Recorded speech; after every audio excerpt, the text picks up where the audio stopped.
Hi, this is Sharon Smoot with Coldwell Banker, and today I am going to be answering the question, the buyer's inspection is complete, what's next? So if you have your home on the market 9 times out of 10, when you go under contract, the purchaser is going to elect to have the home inspected. And a lot of sellers don't know what happens once that inspection is complete. So I'm just going to explain very quickly what happens once the buyer's inspection is complete. Usually the buyer and his or her agent will take a day or two to review the inspection report once they receive it from the home inspector. And while they're reviewing that report, they're going to be making a list of items that the buyer may want to ask you to repair. Once they've settled on exactly which items they'd like for you, the seller, to repair, I think I said buyer a moment ago, but the seller to repair, they are going to, the agent is going to draft a document known as the Amendment to Address Concerns with Property, and they will send that to your agent, the listing agent, along with a copy of the inspection report. Once you receive that Amendment to Address Concerns with Property, you have several options. The first option is to agree to make all the repairs requested on the Amendment to Address Concerns with Property. The next option is to negotiate to make some repairs, but not all of them. Your third option is to negotiate to reduce the sales price in lieu of making repairs. And your final option is to refuse to make any repairs at all. And it's a negotiation. You know, if you don't agree to make all the repairs, the other 3 options are negotiations that the buyer can either agree with or not.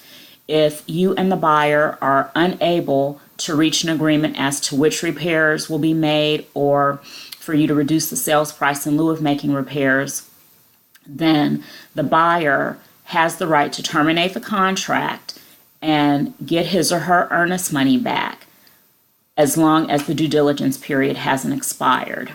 If you have not reached an agreement with the buyer as to which repairs are going to be made prior to expiration of the due diligence period, and the buyer doesn't request an extension of the due diligence period, then by the terms of the contract, the buyer is deemed to be purchasing the property as is. And so that due diligence period expiration date is very important. It's a key deadline in the contract.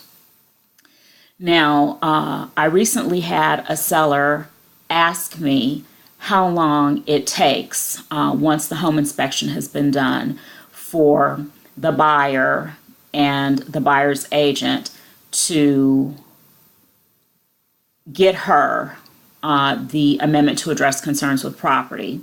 There's no answer to that question. It can happen at any time up to the date that the due diligence period expires.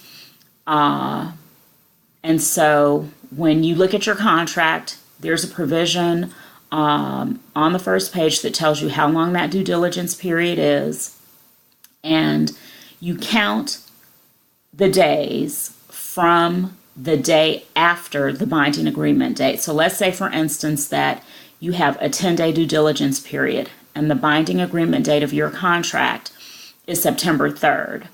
That 10th day would be September 13th. You count starting from the 4th, 5th, 6th, 7th, 8th, 9th, 10th, 11th, 12th, 13th. That's 10 days. And unless a different time for expiration of the due diligence period is set forth in the contract, it is deemed to expire at 11:59 on the expiration date. So in the example that I just gave, the due diligence period began to run on the 3rd. It's a 10-day due diligence period. It will expire on the 13th at 11:59 p.m. So those are your options once you receive the Amendment to Address Concerns with Property. If you have any questions about how the Amendment to Address Concerns with Property works that I have not addressed, please feel free to send me a message right here on YouTube.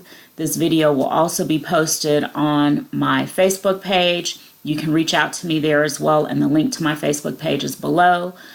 Please feel free to like and share this video and to subscribe to my YouTube channel. Thanks so much, and I hope you have a wonderful day. Bye-bye.